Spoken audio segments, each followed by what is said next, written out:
I would like to welcome everybody here tonight to the Planning Commission meeting on May 11th. Are you doing this? I'm turning them up. Okay, I thought maybe you're doing this. Like I should yell into the mic. Thank you for attending tonight. And we're going to hear from a number of you. And we look forward to that. My name is Brian Marble. I am the Vice Chair of the Planning Commission. The chair is out of town and unavailable this week. Bob Perry is here with me, and we have Tyler Riggs on Zoom. So those will be the three members of the Planning Commission that are in attendance tonight here with us. We're going to go ahead and get started. I'm going to go ahead and start us with the Pledge of Allegiance, if you rise, please.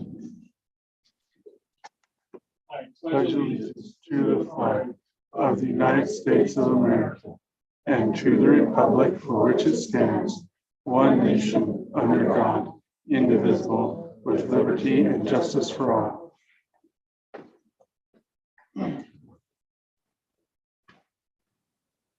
Okay. We've got minutes to approve. Tyler or Bob, do you have any adjustments we need to make to last meeting's minutes? Yes. Go ahead, Mr. Perry. The first one is on line 24. We had just 3 people voting, and we have not everybody's there recognized. You must have voted. I did. I think Tyler probably voted, so There's 2 are missing. yes. Which issue was it on?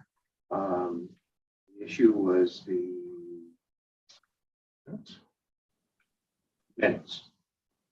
Okay, well, I voted yay. Tyler, how did you vote? So I was an alternate that meeting, so I didn't vote, and Rowan didn't vote because he was absent from the previous meeting. So Okay, thank you. So we need to correct that line 24. Yeah, so Brian is a yay on line 24, and Tyler was not available to vote. Non-voting member. Does that make sense? Yeah, do I need to include him then if he's not a non-voting I member? don't know if you need to include him. He needs to be in the attendance anyway, but Oh, the attendance. at least show that I voted yes, because there was a number of us here. I did have you voting yes. Yeah.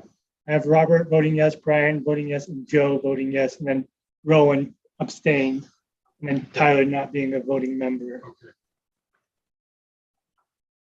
that work, or do you want me to change it? Good, Bob. So we had, Mike was here, so he's not showing up here on that vote. All right. Can't do anything about that tonight. We want to go ahead and table this till the next meeting. Michael wasn't at the previous meeting either. So the only people who voted yay were the commissioners who were in attendance at that meeting and who were eligible to vote on at our previous meeting. So I believe the minutes are accurate. Hear that? Yes, sort of. Tyler, you said Michael was there, right? But he wasn't voting on the minute. He couldn't vote on the minutes Because he from wasn't. the April 13th meeting because he was absent. Okay, well, I would have voted yes on the minutes. But you're saying, Tyler, Mr. Cameron, that you've got line 24, you say, I'm not showing up. No. I would suggest amending it on line 26 so that Michael abstained. Okay, I think we're good then. Yeah, I'll get that included. I'm already included, it looks like. So it's squared away. We have a bunch of people that didn't really need to vote or want to vote because they weren't those previous meetings. Boy, we're getting off to an exciting start here. Okay. Additionally, I need same thing. Mike needed to vote on. That was the shoreline phase of state number 2, Yeah. phase 2. You should have a vote on. So he needs to be added to that voting list, either a nay, yay, abstain, or So Mike is missing. yeah. Anything else? Any other lines? Yes. Okay. Line 113, same thing.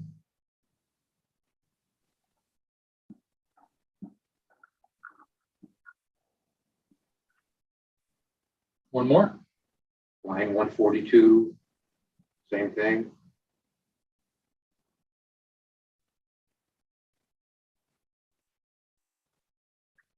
It's always Mike missing. Yeah. Line 177, same. So, And line 191. okay. I want to make a motion that we table the approving of the minutes from last meeting, and that we take these items into review and put it on the next agenda, and we try to approve them again. I'd second that. Great. All in favor? Aye. Aye. Okay, next item of business. This is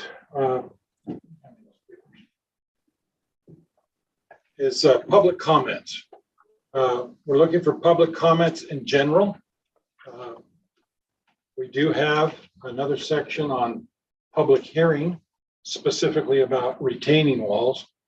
But this one is public comments. Anybody would like to take the microphone here, the stand, and make any comments that we can record. Okay.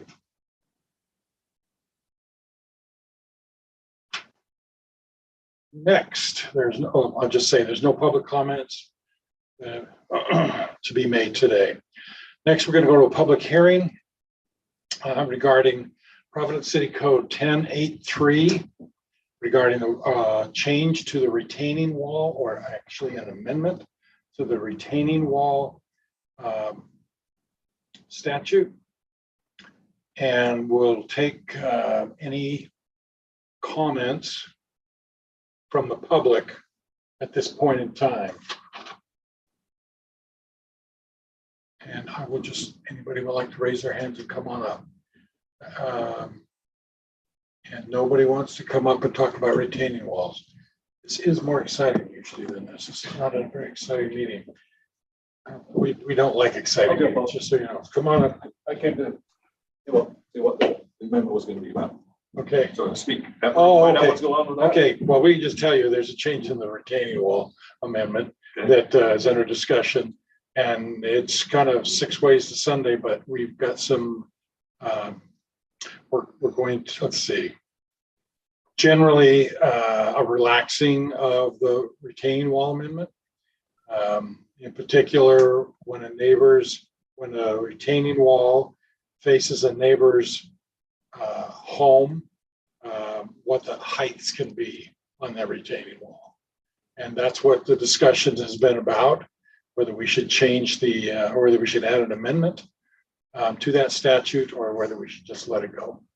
Okay, can we speak after that then? We need you. Okay, we'll need your name when you come up. Okay. Can I ask a question? What's Yeah. the current height and what are you changing it to? You speak, you want to have, go to the mic. Come on up. Oh, no. We need your name and your Question? firstborn, Yes. just your name, and you can make comments into the microphone, if you would, please, because it's a good question. I'm not doing it just to pull your leg. I'm Melissa Clegg, and I just want to know what the height is currently and what you're talking about changing it to, and if it influences how high up people can build on the hill. Does that mean that they could build on the steeper slopes and whatever, so that you'd have walls right in front of people's houses? Okay. We've had an applicant come forward, a member of our city come forward and asked to make an amendment on the wall of retaining walls. They built their home, they finished it up. One of the subs had built the walls incorrectly. Structurally, they're fine, but they were too tall. And I want to say they were too tall.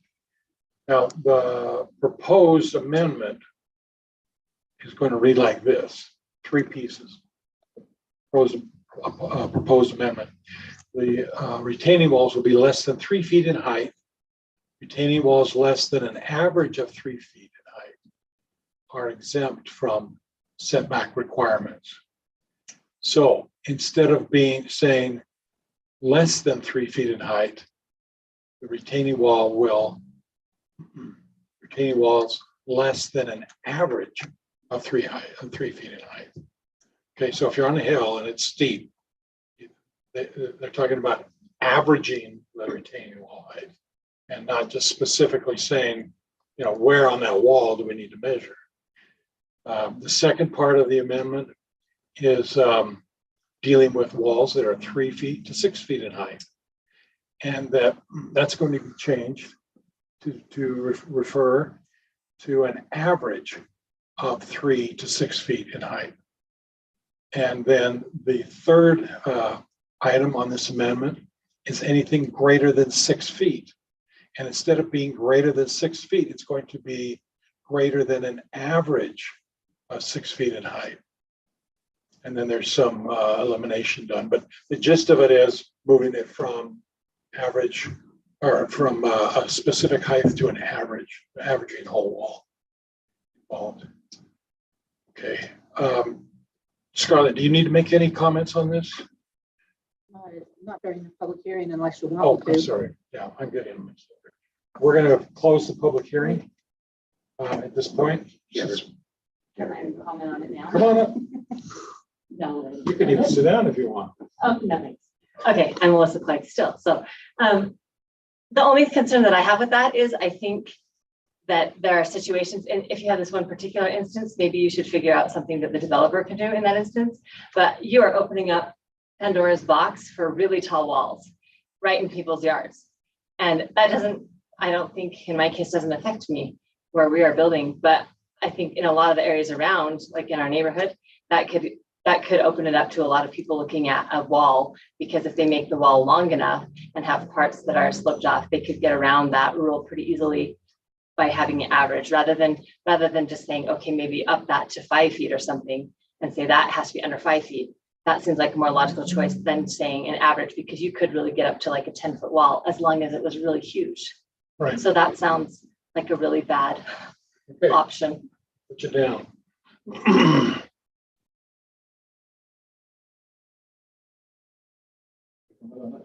Yes. Steve Sampson, Robin City. I don't, the average doesn't really work either, right? You could have 100-foot long wall, a foot tall, and have a 40-foot wall in one spot. So that average is not a very good way to do that. It should be the highest point of the wall to be measured. And in this wall that they're referring to, that's really, I don't think it's a wall. It is a part of the structure of the building. So that might be on the difference. It could be in this particular instance, it is part of the structure of the house, but it's across the driveway, but it's all tied together. But it's still how tall of a wall can you put on top of that?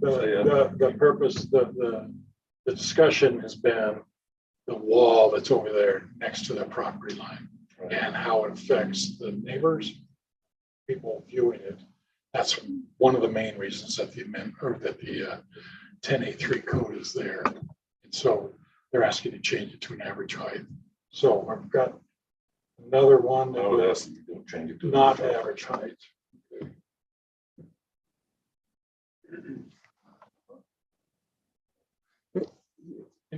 Tell me your first name again. Sorry, Sampson, right?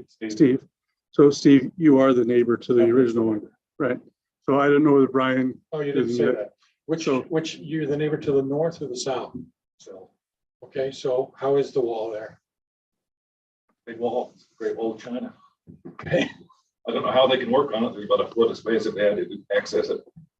Yeah. From their point of view, but Great. and And don't, build a 10-foot wall on top of that, dude. are they here tonight? Yes. Okay, good. We'll hear from them later on. But they're in a bind. And I can understand what you're saying. I've been in a bind like this, and it took me 7 years to get through it. So I understand where they're coming from, but the code is the code. And so you're the neighbor, you got to look at it they're probably the one we're most interested in. And so we've had lots of discussions about this wall height, and so we're gonna take legislative action probably next on it. Okay, thank you. Thank you. Thanks for coming, Steve. Okay, any other comments on the retaining wall amendment? Come on up. You look like the owner. I'm Brett Ward. Yeah, okay. Of that particular question. So having been thrust into the situation, I've looked at code from a lot of cities around us, things that I've never thought I'd ever want to do before. And Providence City Code is the most restrictive that I've seen. The average comes from North Logan.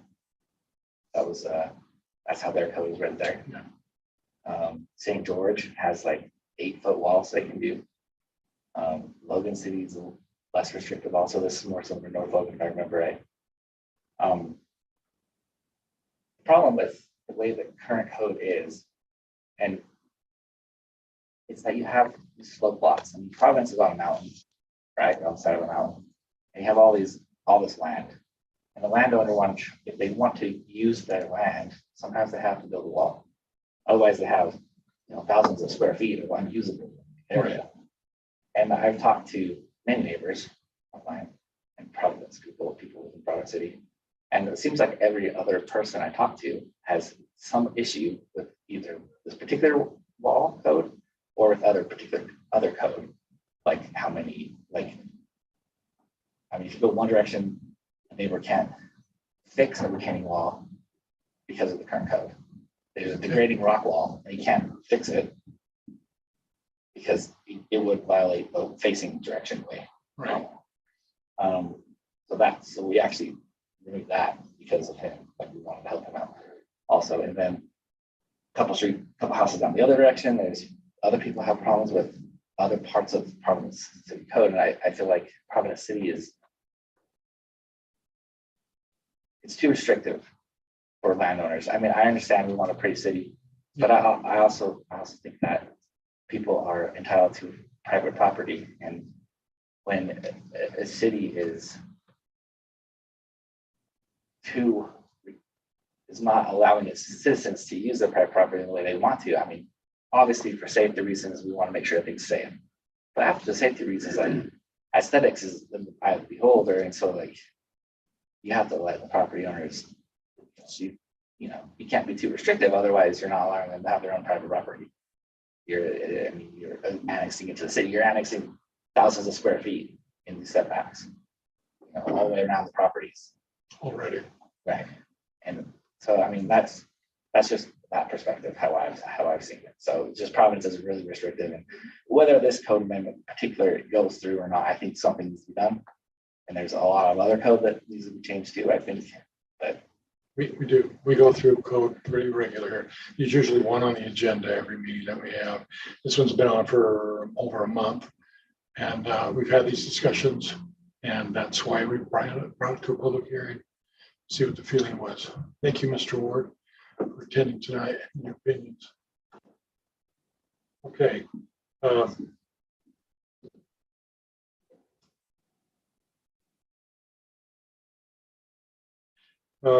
Anybody else want to speak about the public hearing regarding the amendment wall, the amendment to the retaining wall? Okay.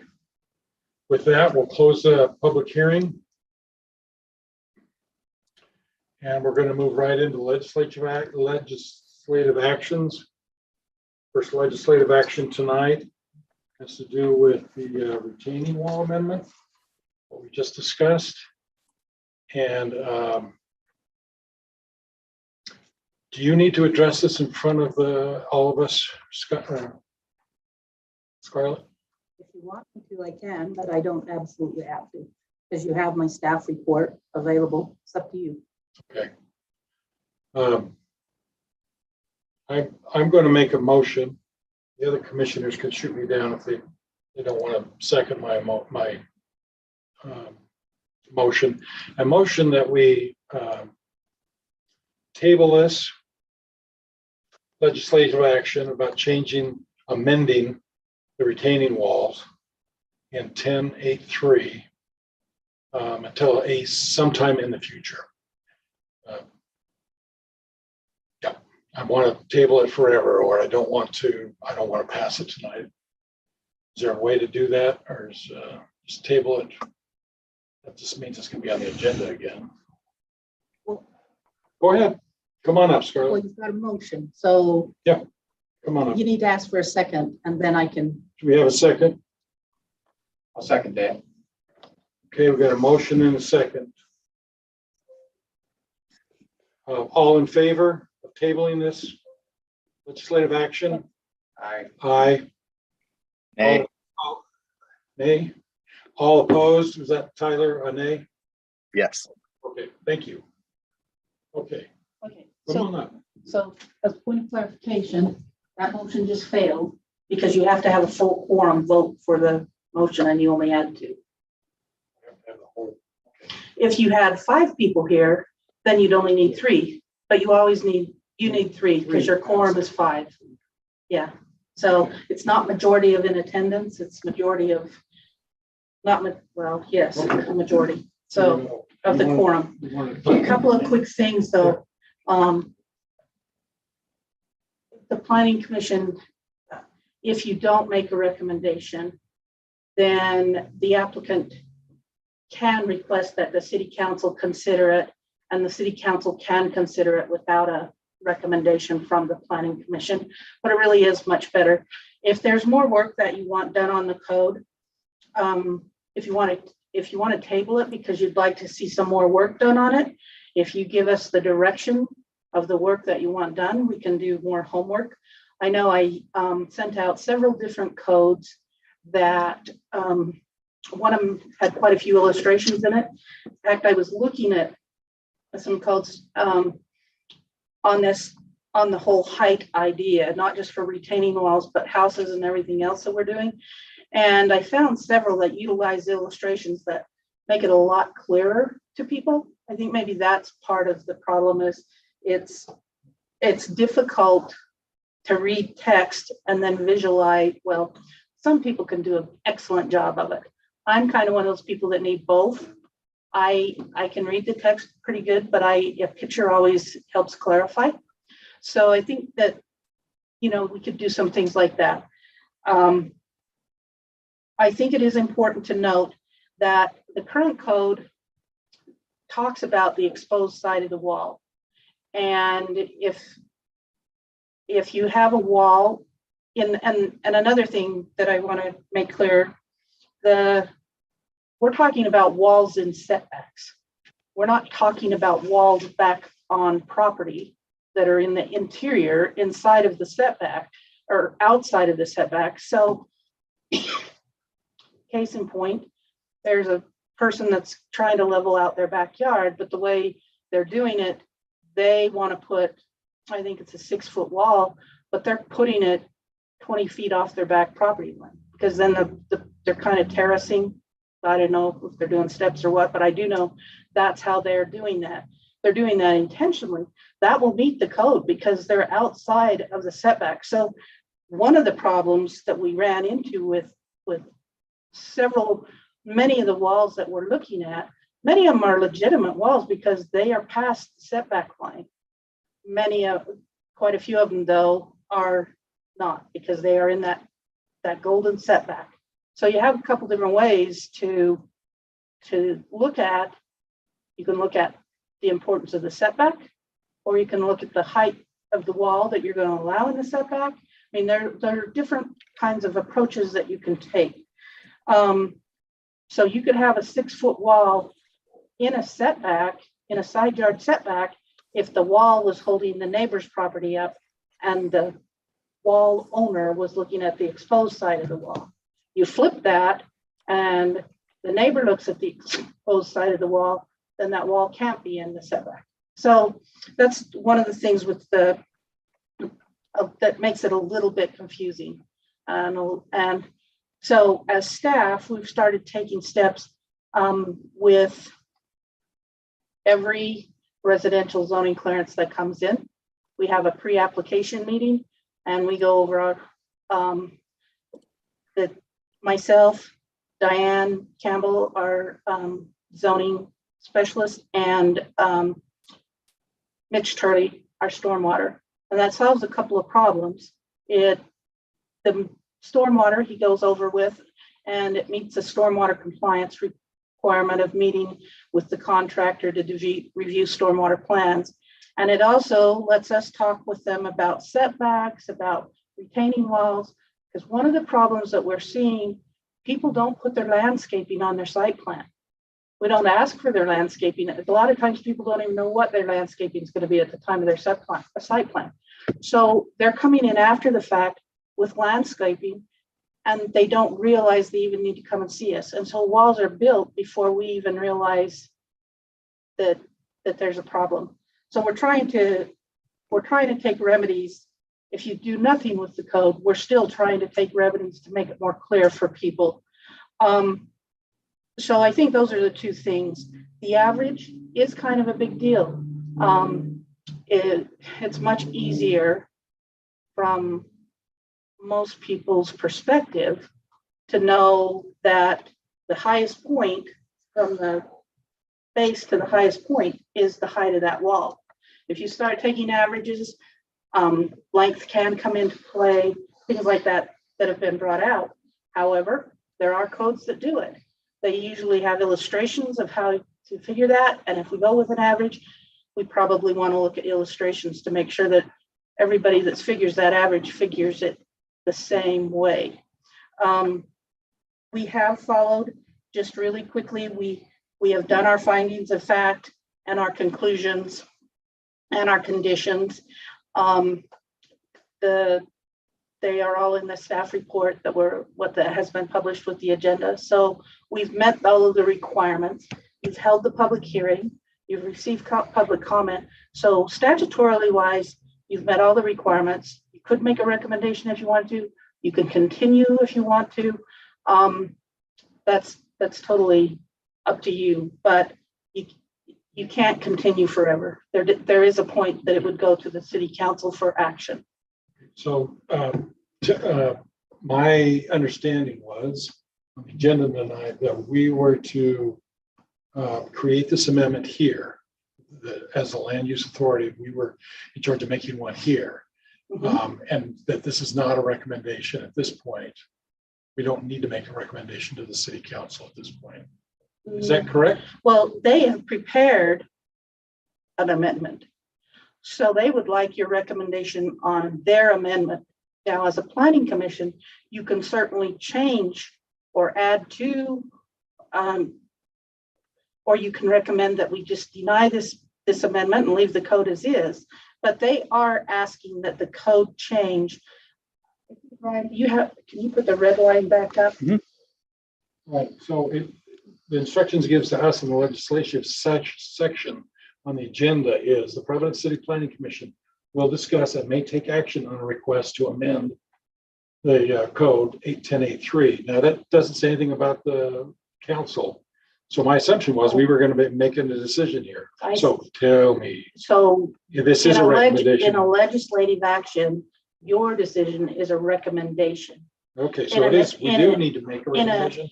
Administrative action, your decision is the decision. So like when you hear these two final plats, well, one's a preliminary.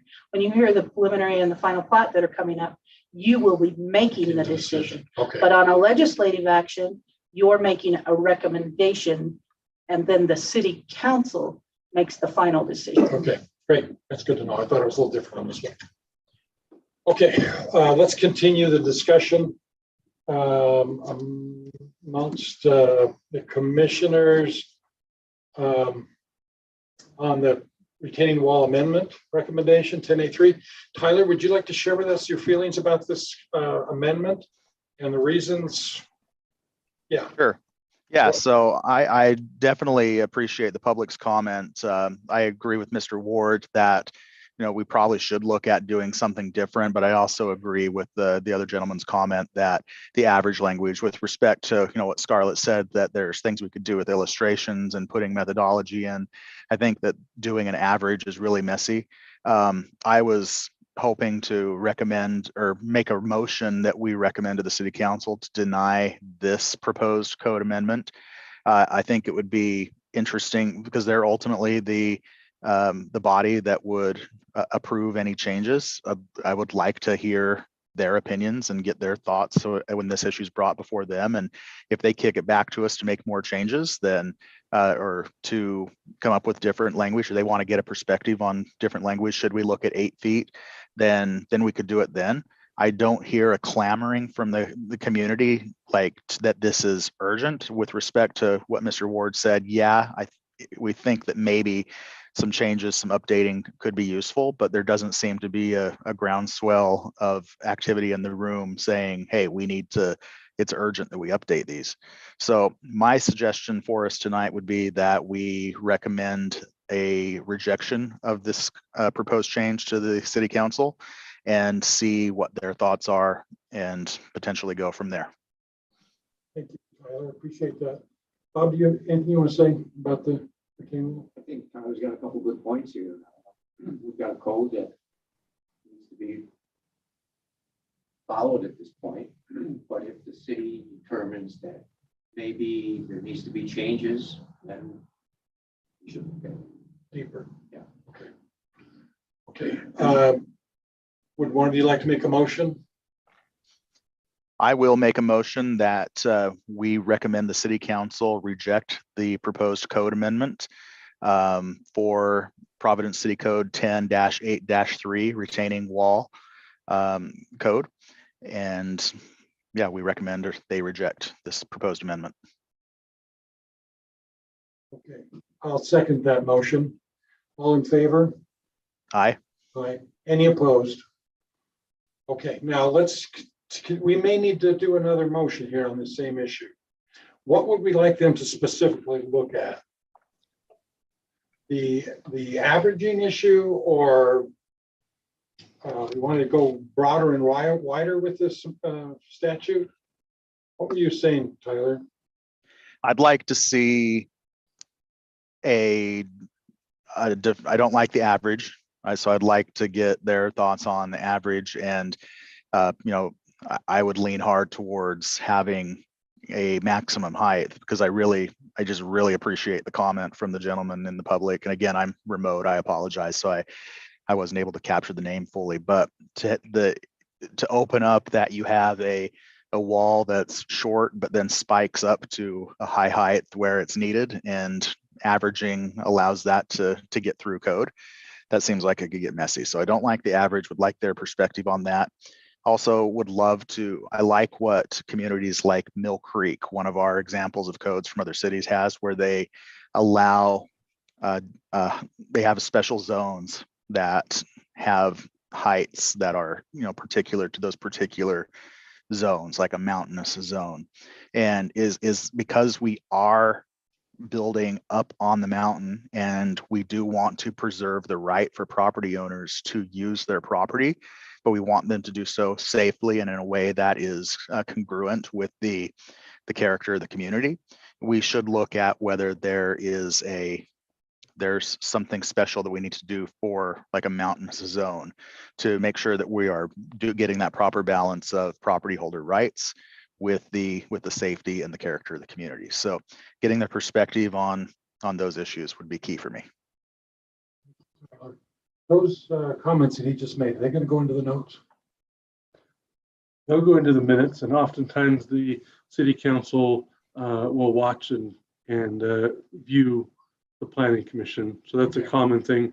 I would note you've made action on this agenda item, so the agenda item is Right. is We're just action. discussing. So I just need to know, we were suggesting to the city council that they reject this amendment. They would probably love to know why. And I was thinking if this discussion is going to be put into the minutes, then they could see why. Or do we need to represent ourselves in front of them? You don't know. at that point, as just a point on clarification that you've made action on this agenda item, you're welcome to either discuss, or you can move on without any other motion. So either way, but they will get a lot of what's discussed here they do get that information. So We'll go ahead and close the legislative action items. We only had the one tonight.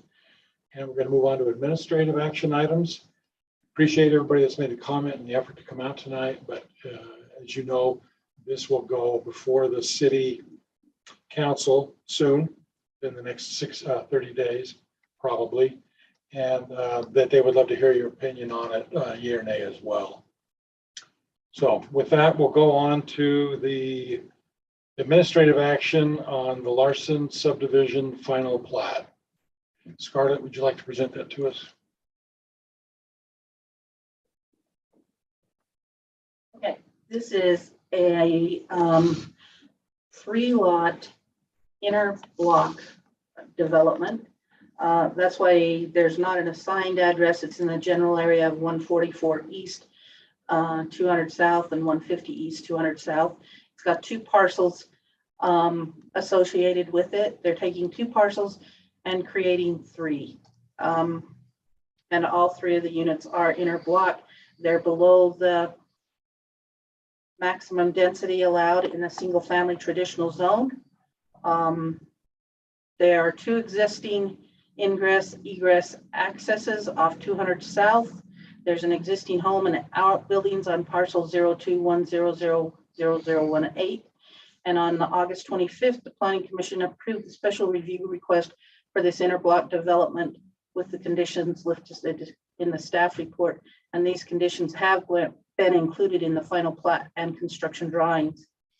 Our city plan, our city's general plan does discuss that we consider long-term economic impacts when making land use, transportation, and other planning decisions. That we also encourage options to meet the needs of residents of all ages, income level, and family size, regardless of their stage in life. We are encouraged to consider life cycle costs in mind when making decisions for design standards such as road widths and new capital improvement projects. And we want to preserve the sense of place by identifying characteristics that define Providence as a unique place. I know that interblock development is hard, and I understand why, but it actually does fill some of that role. It is a very economical way to develop because the city will now have 2 additional lots that are paying property tax towards the same stretch of road that just one was. So there is some method behind the madness of interblock development if done correctly. The findings of fact we review, and they are in the staff report, and it was attached with the minutes, so I'm not going to read through all of those. And we do conclusions of law. And as I've explained before, I just go right down the final plat requirements in the code. A couple of things that need to happen. Our city engineer will need to verify the street address for each lot. The surveyor needs to either show in the legend, and maybe I didn't make this clear to them, but they need to show in the legend the lot corner, what their symbol is for lot corners, and then put that on the lot corner in the subdivision plat, or they need to make a note that says something like all lot corners or survey markers shall be set at all lot corners. So there needs to be one or the other done to make it compliant with our requirements. And then the third thing that needs to be done is that the city engineer will verify the boundary description. They've provided the boundary description and he will verify it. You can see in number 5, that's where the special conditions, review conditions were included. I am going to talk, I don't generally like to bring up construction notes because you gentlemen, excuse me, this board does not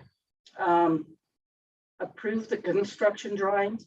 But one of the things that we did notice on the, there's some other things, but one thing that from a planning standpoint that we noticed is that on the west entry, that entry shows a width on the final plat. I think it's 23.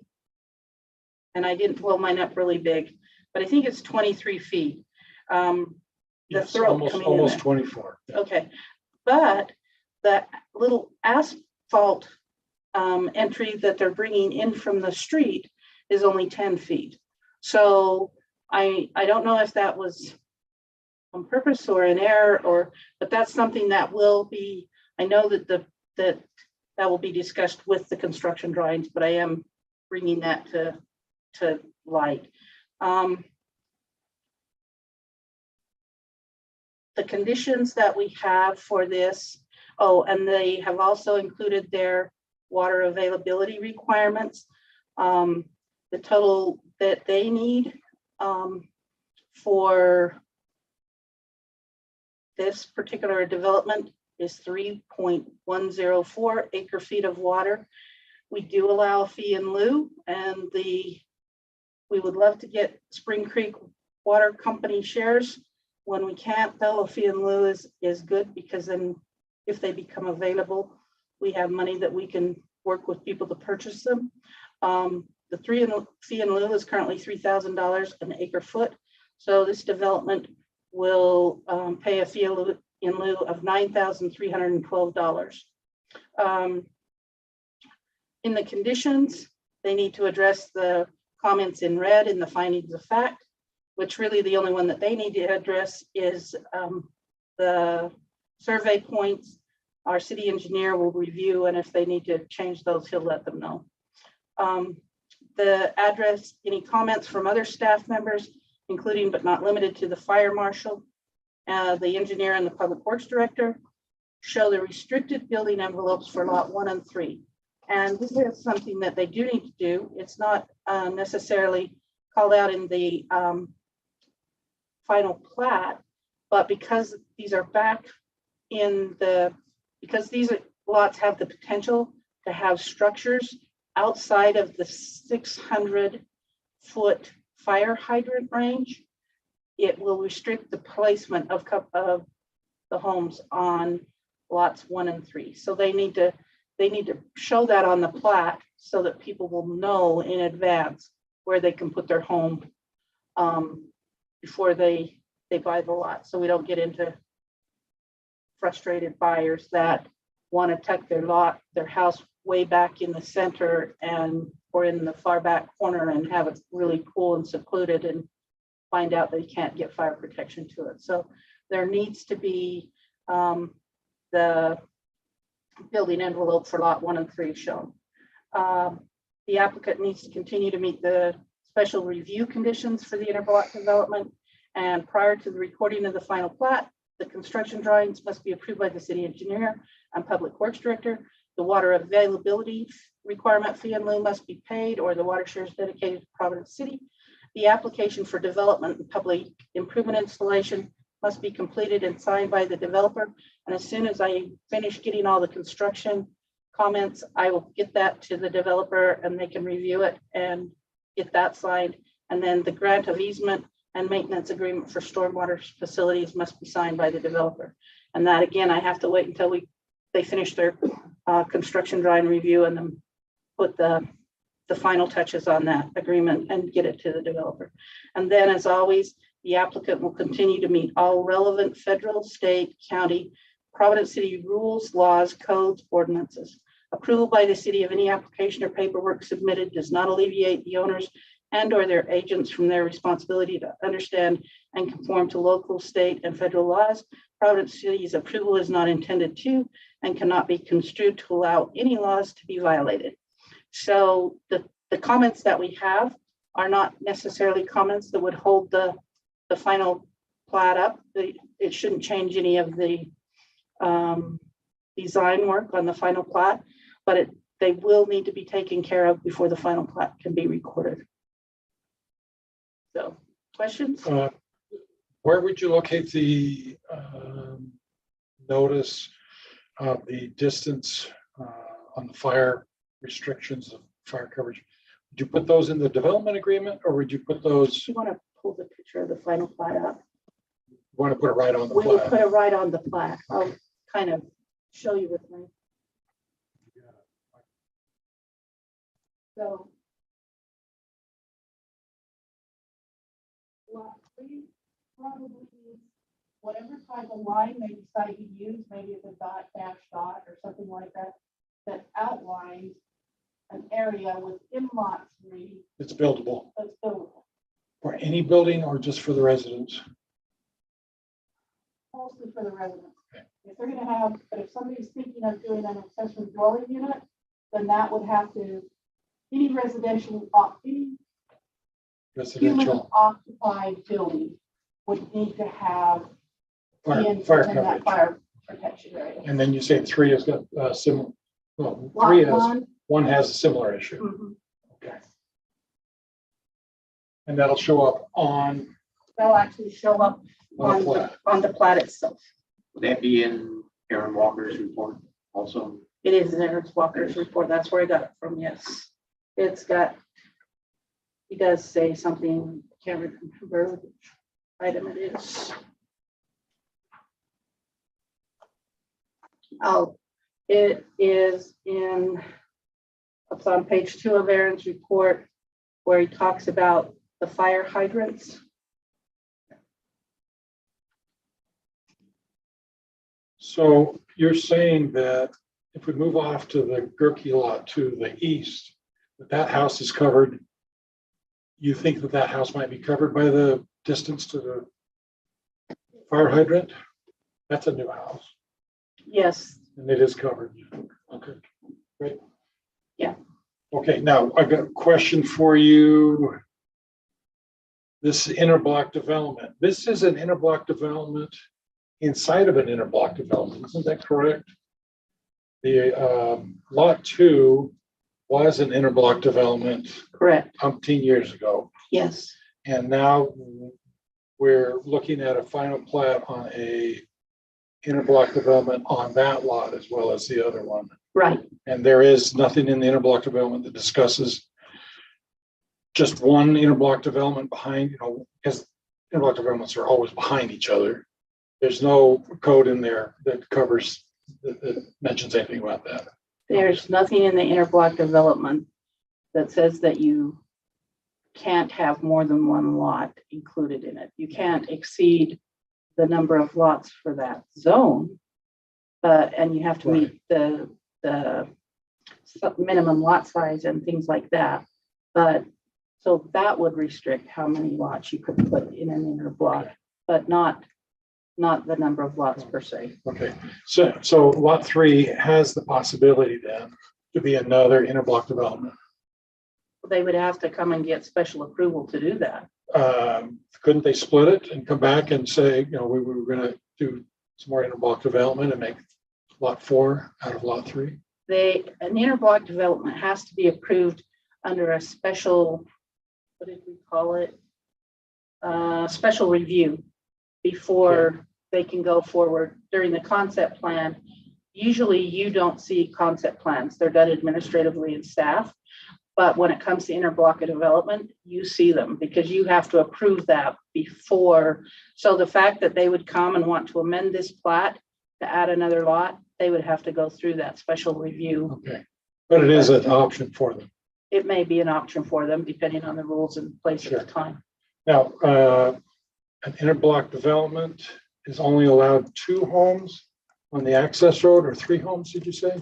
2. 2 homes. That's why there's a note on there that lots 2 and 3 use the east access and lot 1 does not. Lot 1 has its own access.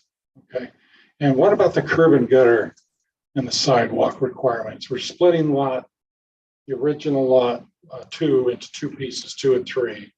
Is there a sidewalk and a curb and gutter requirement on that lot? There's not curb and gutter on that, but there is sidewalk if I remember right. I'll check. So there'll be a requirement that they put sidewalk across Yes. the asphalt that they install. Mhm. Okay, so we're gonna have 2 short pieces of sidewalk there. Yep. Okay. That's all I've got for you. I'll check and make sure, but I think they are putting those 2 short pieces of sidewalk. Okay. So. Okay, Thanks. I have an item for Scarlett, potentially a correction. In okay. her staff report on page 5, item number 4. I'm wondering if lot 1, which indicates outdoor of 1.5 share, and lot 3, which indicates outdoor of 0.704 share, if those should be flip flopped, because it looks like on the drawing that lot 3 is actually the bigger lot. I will verify that. I will look at the actual requirements and verify that I've got that right. I have been known to transpose, so thanks for catching that, and I will follow up on that one. Thank you, Scarlett, for your effort on this. Okay.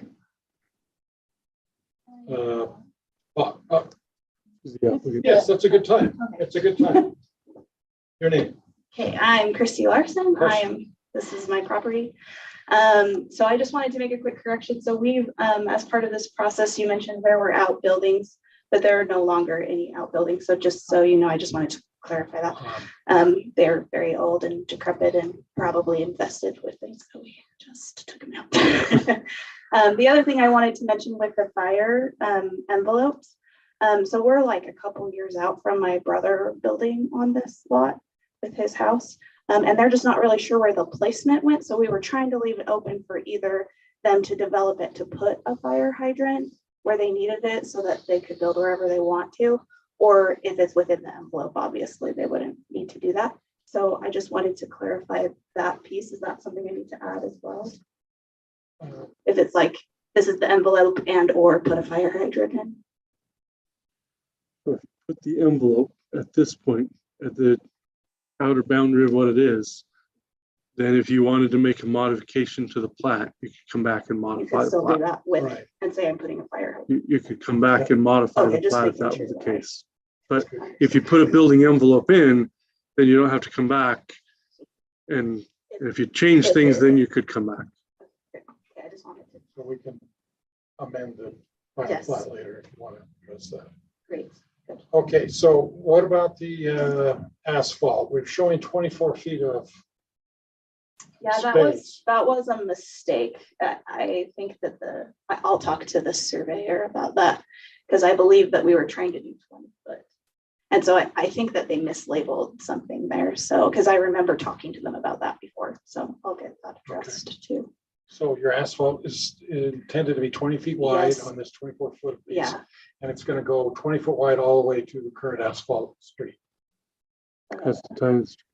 Sorry, I don't think I followed. Okay, so the street, you got the street out there, it's asphalt. Yes, And there's going to be an Ingress Egress. And it's going to start at the asphalt, at the street asphalt, at the city asphalt. And it's going to go all the way in. And you're saying it's going to be 20 feet 20 wide feet wide. the whole way up. Well, I know for sure it's at least with the big road, the fire hydrant road. The one that's on lot 2 and Yeah. 1 and 3. So we're talking Yeah, that out one, yeah. here. I know for sure that one's 20 feet. I need to double check what the surveyor was doing on that one. Are they both showing 10? No, just the west one. Oh, okay. I will verify that. Okay. So, And have you talked to the neighbors there at 140 East about what they're going to do? Because they're using that property right now. which one is 140? 140 East is west. It's the most west, or that one right there. Can you see that? They're using the property in They're the back. using the property in the front for parking. Oh, yeah, I've talked to them. about Okay, that. and they're gonna put an asphalt in, or are they gonna be using that asphalt that you're putting in, or how's that gonna?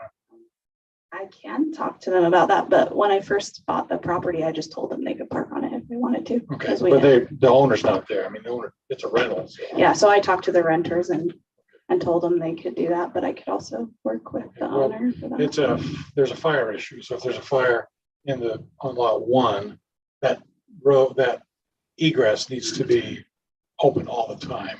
Yes, So they'll need to come up Yeah. with the different parking arrangements that they've been Yeah. using. and if I need to add to that, if that's a condition you'd like to set, I'm Yes, happy that's to one of address the that. conditions. But like I said, that's kind of a given. If you're gonna have a egress on Sure. an interblock, that they need to be open Sure. all the time. Sure. 24/7, right through the middle of lot 2. That cannot be blocked at any point in time. The other one, and you understand the sidewalk that's going to be required when you start building, Mhm. and then, okay, so getting back to the west ingress lane, it's going to be 20 feet wide. I would really like to see, and my fellow commissioners can correct me, but I'd like to see some kind of a retaining structure on the east side of that lane. I agree. And so I think that ought to go into the development agreement or into the plat or something. We've got a rather steep, unrestricted dirt, and it could slough or anything else. And if it's going to be driven on a lot, I think it needs to be addressed. That's not in the easement. It's not in the setback. So you should be able to have some pretty good latitude on how you solve that. What kind of restriction can we put on that, staff, to make sure that we see a retaining wall put in there? And do we need another one over on the west side or on the west lane or the east lane, excuse me?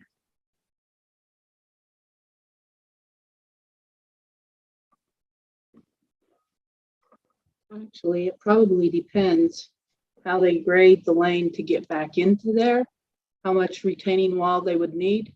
But you could put it as a condition that as the access for lot 1, is that 1? The access for lot 1, that retaining wall would be installed if necessary or something like that. So, because I agree, Rob mentioned that to me as well. There may be a need for a retaining, but a little bit depends on how they finish it off. Right. Yeah. Rob, Rob's still here? Oh, Rob, would you come up and talk to us for a second? State your name, please. Rob, Public Works Director. Rob, on this property, you noticed that on the west lane, there probably needs to be a retaining system there of some kind. Did you see any need on the east side? I did not, and I think the width of that driveway might be subject to some better discussion when it comes to the necessary requirement for the fire apparatus. Because they're building the necessary turnaround hammerhead things on the east driveway, I don't believe that the actual engine is going to be required of this access to this lot 1, because they're going to access lot 1 from the east driveway for their fire engine protections.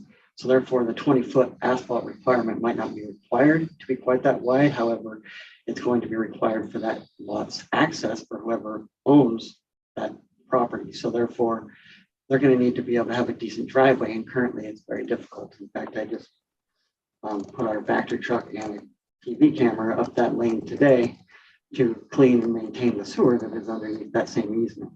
And they were very good to work with us, but it's very tight and side hilly and kind of sketchy being so close to that home with the side hill so close. So we definitely need some grading work in order to make that a very usable driveway. And I don't know, as far as whether it can be just a 10-foot driveway that's more usable for the homeowners that are going to ultimately be using that driveway. But as far as a 20-foot access and the extent of the wall, whether it be a rockery wall or a retaining wall in order to get the width, is more of an open discussion. Okay. Thank you. Right. Appreciate it. Concerns, Bob? No, it's just a little busy here from what I can see. The Hammerhead area? Yeah. Okay. Tyler?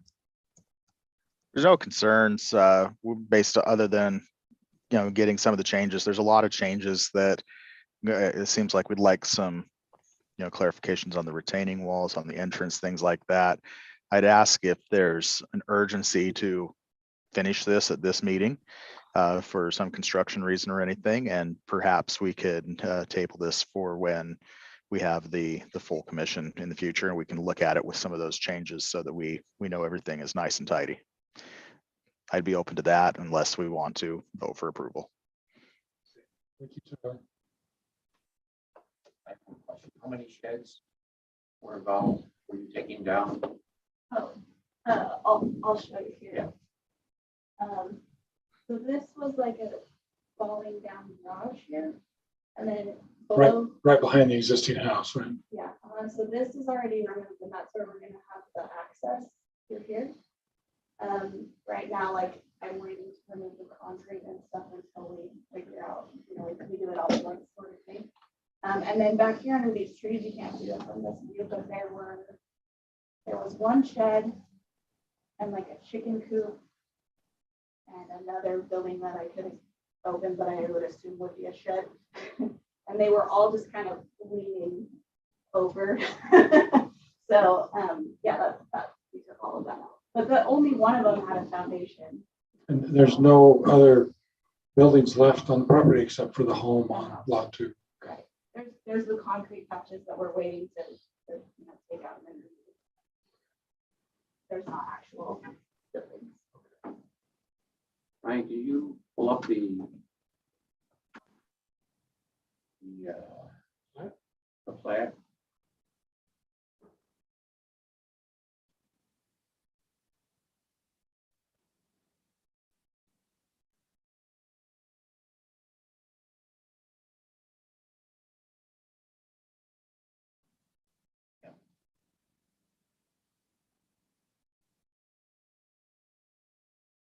So the property I see another house to the east of the proposed driveway, or excuse me, to the west. 148 east, 200 south. There's a shed behind there. Yes. Yeah, that's a usable shed. That's not your property. That's not my Outside your side. property. Yeah. That property's in it. It's being rolled over right now. It was sold and they're refurbing it.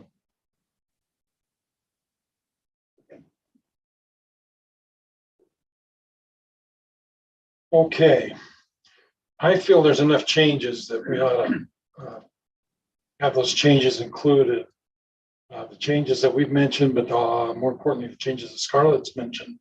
And I think we need to get all of those done, that they need to be in the plat, that we need to make mention of them. I'd like to see a retaining wall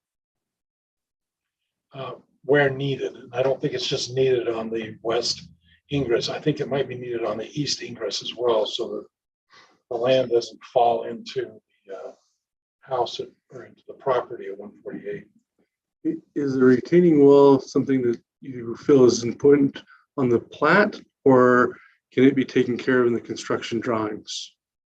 Because obviously they have construction drawings yet to go to be able to figure out the actual construction.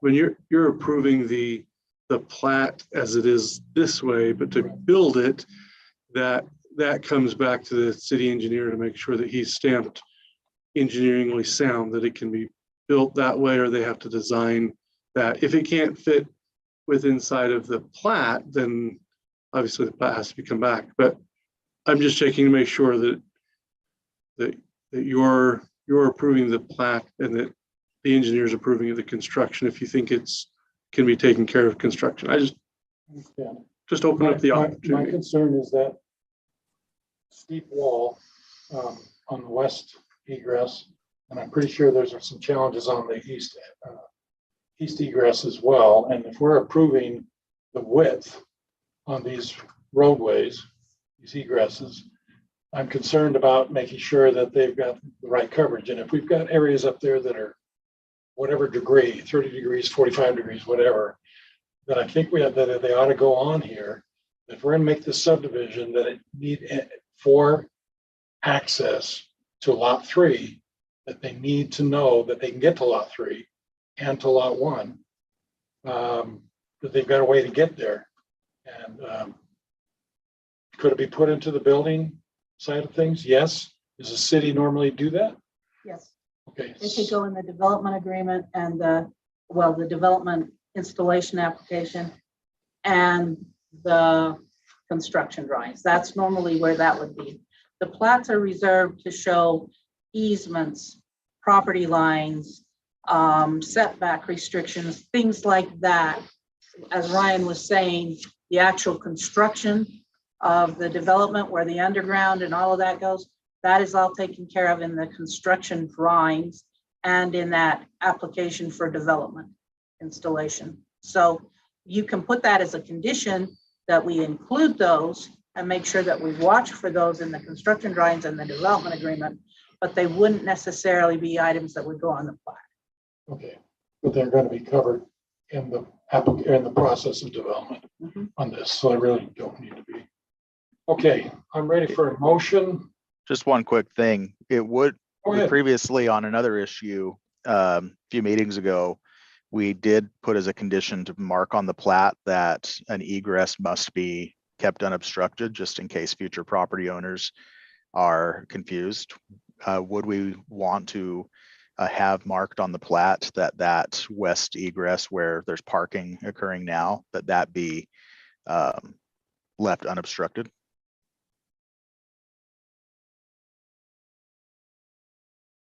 And on the east side, right? Too? It's already on the east side. Or sorry, I didn't mean west or east, whichever one is the one that had there was talk about having people parking there and that we need to prevent that from happening in the future for access.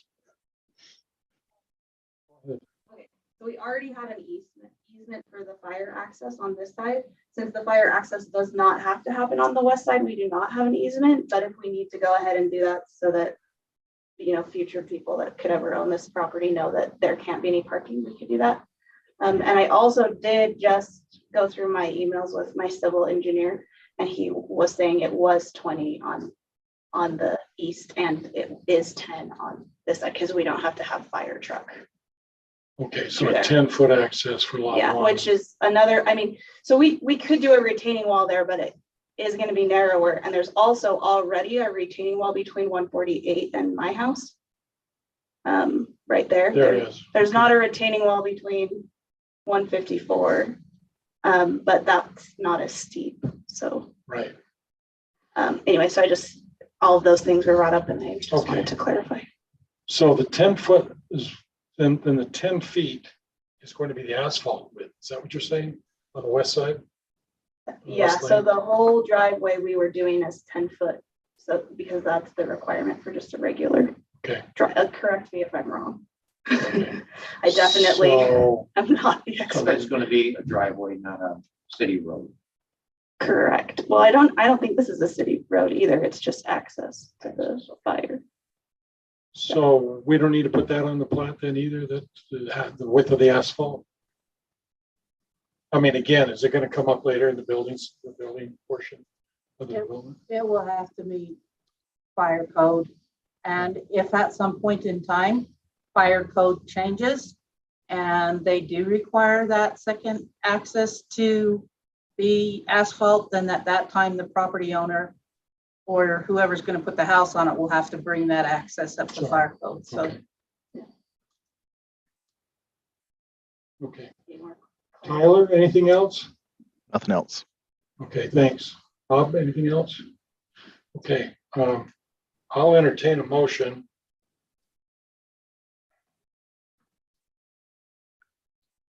I move that we approve the final plat for ID plat number 021000001517 and 0018. To include the findings of fact, conclusions of law, conditions, fire marshal's letter, and all text in red.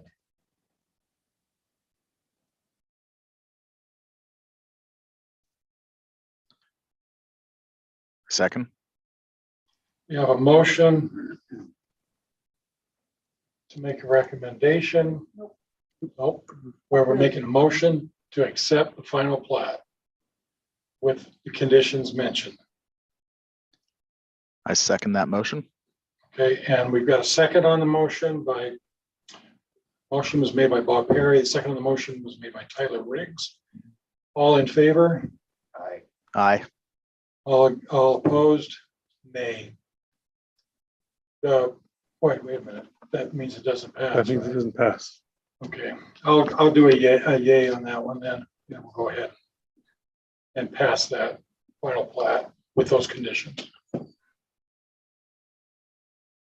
When are we going to see you back, Mrs. Larson?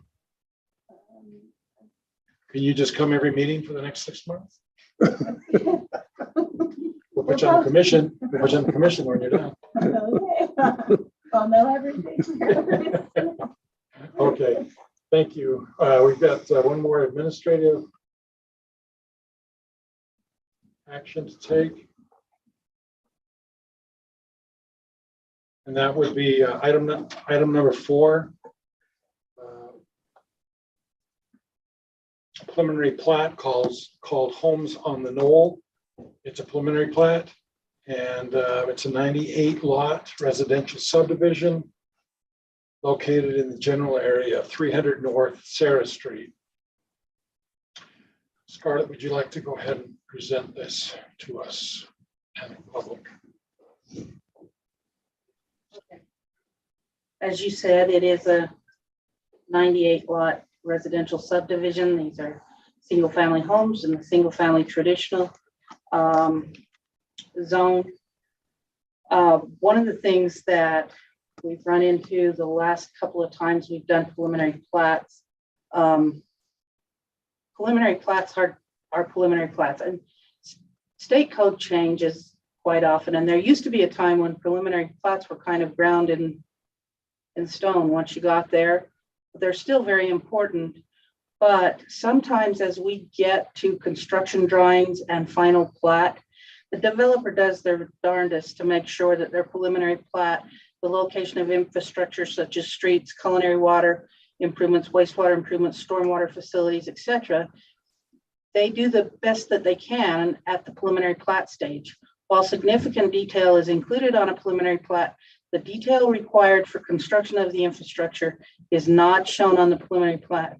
During the final plat and construction drawing review, the location of infrastructure is subject to change. Once they get in there, and if they decide a road grade won't work, then they may have to change it or turn around or whatnot. So there could be some, if it was a significant change where we started completely changing lots and everything, they would come back and see you. But certain minor changes on the preliminary plat that will be taken care of, you'll get to see them again at construction drawings. So, or not at construction drawings, that final plat. And that was brought up when it was mentioned that a turnaround was approved in a specific place. And then that turnaround really didn't work the way the fire department needed it to. So I had to move. And so just to put everybody aware that while everyone does their best at preliminary, it's not final until it's final. Again, we used the general plan, we used the findings of facts and the conclusions that are on the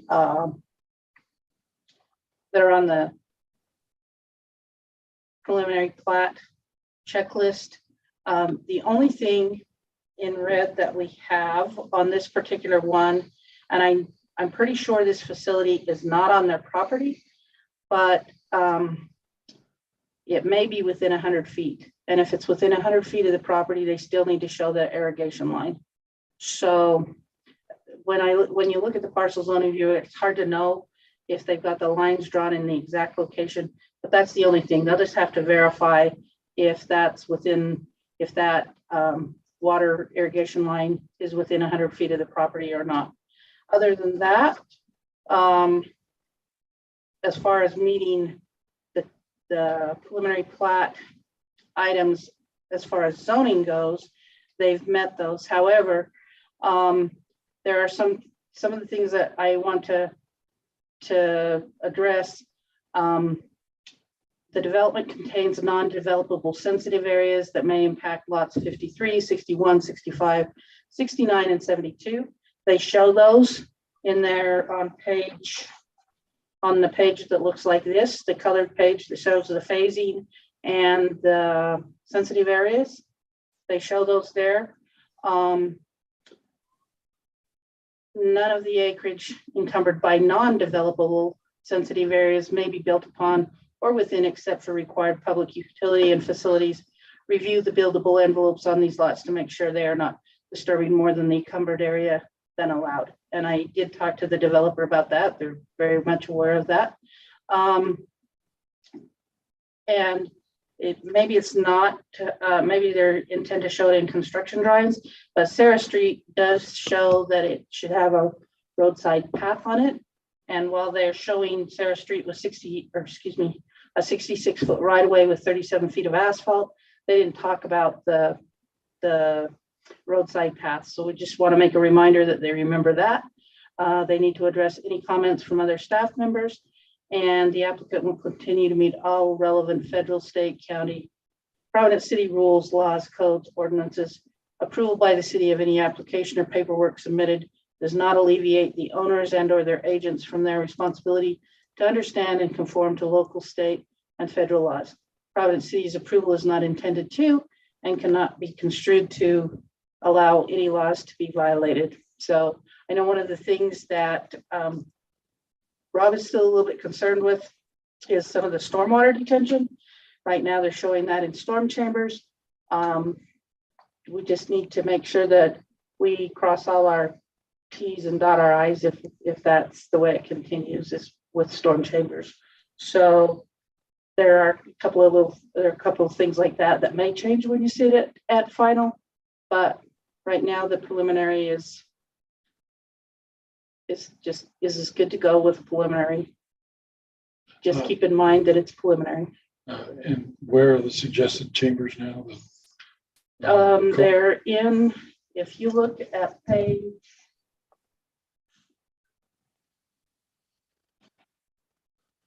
I know they're showing. Well, 301. 300. I'm sorry, which page? 300 and 301. They look like Hold on, no.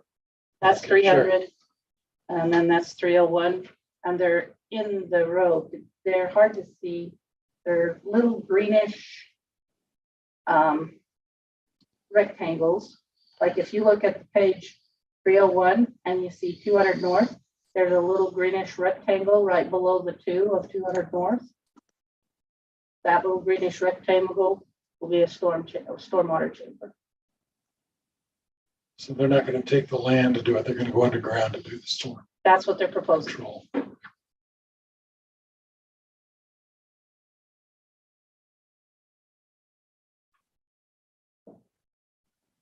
Which we just need to make sure we don't do a lot of these in Providence. We've started to do more, but we don't, they still haven't historically done them much. So we just need to make sure we do them correctly. Done what? Those underground storm chambers. Oh, sure. We've done them in big parking lots and stuff, but not so much in the city streets. So we just need to make sure we cover everything. Okay. Thank you, Scarlett. Yep. Could I address? Yep, you're the developer. Your name was, Danny McFarland. you know better than to sign in. You should have. I didn't see it at the desk. Yeah, I had it. Oh, okay. For you. Okay, Bob was stealing it, so. So just to address a few of the items that Scarlett said, that the irrigation pipeline on the west of the property is not on the property. It's about 15, 20 feet west of the property line. We can show that going forward on the construction drawings and final plat. As far as the bike lane in Sarah Street, I believe it was just called out as a striped. So it would just be a striped within the asphalt, yeah. And then as far as the steep slopes and the buildable envelopes on those lots, we actually do show on the first page the buildable envelopes on those lots that would be allowed, taking into consideration the steep slopes. So that's already been looked at. First page being C201. C100. So you pull, yeah, right there, right? All right, where you see these dashed lines, these are buildable envelopes based upon the steep slopes or the hazardous slopes on those lots. So lot 72 That's one of the concerned lots, correct? Yeah. Okay, and that's not gonna be buildable at all, is it? Oh, yeah, there's a buildable envelope up front here, this little Way in the front, this little rectangle. Great. It looks little, but it's a pretty massive lot, so. As far as stormwater, I mean, we'll work with the city. We've done a number of developments in the city, and if it works for the storm chambers under the ground, it will. If not, we'll do traditional detention. Yeah, that'll come on the construction drawings. So I don't know if you have any other questions for me. Yeah, don't go anywhere. Tyler, have any questions for Mr. McFarland? Not at this particular moment.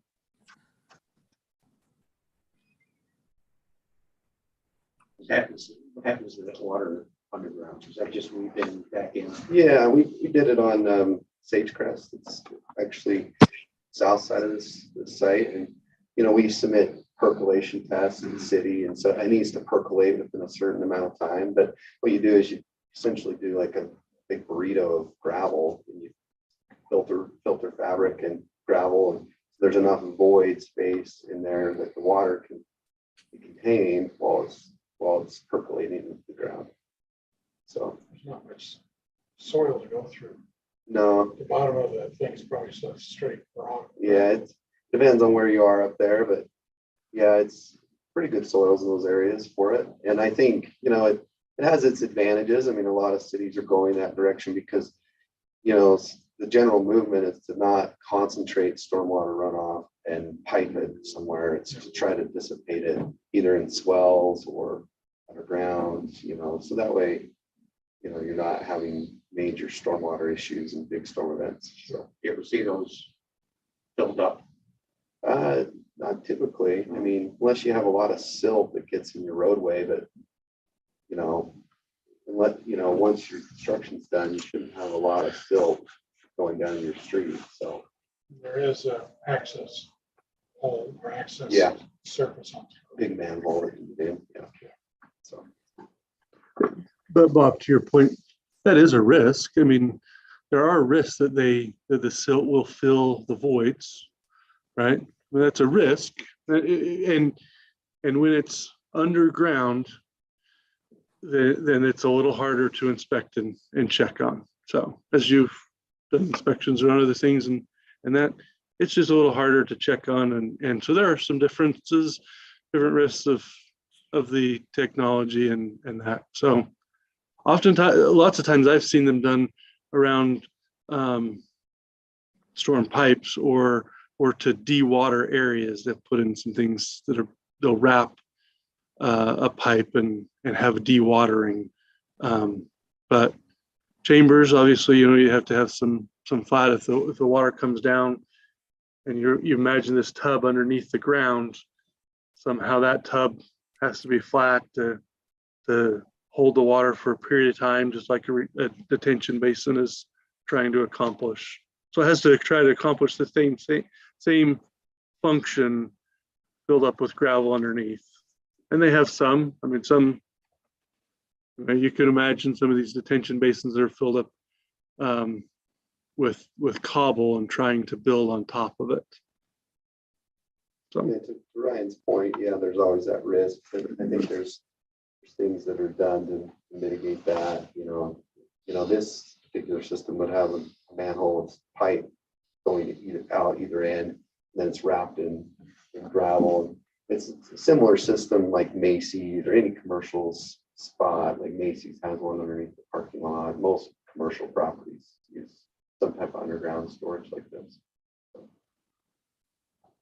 The ones that are along Sarah Street, there's 1, 2, 3, 4 along Sarah Street actually have a stormwater trunk line that we installed in phase 2 of Providence Hollow. So it has an outlet, which is nice, so that when it overflows, it flows right into the storm drain box. So, or into the storm drain pipe that then goes down north along Sarah Street, and then it goes, that connection's been made, right, Rob, all the way down to Spring Creek. Yeah, so that was one of when we first started Providence Hollow back in 2015, 2014, that was one of the things that we committed to do, was to put a storm water trunk system and it goes all the way up Spring Creek Parkway, all the way up to Little Baldy subdivision, then it comes along Sarah Street, and it could continue south also, or yeah, continue south past the subdivision. So Okay. Ready to entertain a motion? Thank you very much, Danny. Would you like to try one, Bob? Yeah. Move that we approve the preliminary plat for parcel ID 0201, excuse me, 02-101-0001 in the general area of 300 North Sarah Street to include the findings of fact, the conclusions of law and conditions, and any text in red. Okay. Hold that. Hold on, he's got a motion. He could get a second, then discussion. Is there a second? I'll second the motion. So we've got Bob Perry has made a motion that we accept this preliminary plat with the conditions. And myself, Brian Marble, has seconded that motion. We're now going to hear from Rob. Rob Stanley, yeah, I don't mean to carry on the stormwater discussion, but I definitely have a whole lot of different ideas and opinions, and I think Danny and I need to get together. And we've already kind of had a brief discussion, but we haven't had time to go through a second wave of construction drawing review. And I have a lot of different cons, and I could talk a lot about these types of sumps and their size and their magnitude, their location, the right retention for the right place and the right size. And there's a lot of different things, and I can talk about this particular 9 different sumps that he's proposing here for a long time. However, I don't know that that's what I need to do, other than we just need to be on the same page that when it comes to final plat and construction drawings, that if something, the whole preliminary thing, I think you kind of opened up with the meeting today, discussing that it is preliminary. And my only concern is if we do, because you mentioned maybe if we got to do some or change to retention ponds to utilize that stormwater system that everybody's contributed putting in, if that affects the lot lines. And that's what I don't know. And so if it doesn't affect lot lines, and I'm optimistic that it won't based on his nod there, but if finding places and creating these fairly large, there's a significant amount of stormwater to account for up there. And as long as, you know, we're understanding that there could be some changes related to the stormwater world. And as long as that doesn't negatively affect and come back to say, well, you approved these sumps this way everywhere that we've shown them, that it's not something that needs to come back. That's my concern. can I speak to that? Grant. Can I come up? I don't want to say it wrong. Okay. Put my arm together. I mean, we can't move forward with construction drawings until he approves it and Max, the city engineer, approves it. We're not going to just, you know, ram this down the city's throat. Like we'll work something out. And like this discussion is really a construction drawing discussion. It's design related. So we're happy and I to don't work that out. disagree with that. I just Yeah. want to make sure everybody's on that same. Yeah. So it's a question on the public works director's mind, and we're covered. And as things move along, it'll be handled. And if not, then it'll be stopped and we might see you again. And, Yeah. But we'll keep working forward. That's right. Great. Harold, does that need to be in the Thanks, Rob. conditions? In the, It is in the conditions. okay, He has to continue to follow all of the rules, codes and everything. But Danny is correct. He can't do any of that until he moves to the next step. Because most of that will be taken care of in the construction drawings. well, I'm just concerned, Rob is concerned about an issue here. We just want to make sure that it's looked at, or mitigated or whatever. It will be. Thank you. Okay, so we've got a motion and accepted and vote. Did we vote on it? No, We didn't vote on it. you didn't vote. All in favor of the motion, administrative action item number 2. All in favor, aye. Aye. Any opposed? Okay, So there's 3, 4. 3 of us, 4. Okay.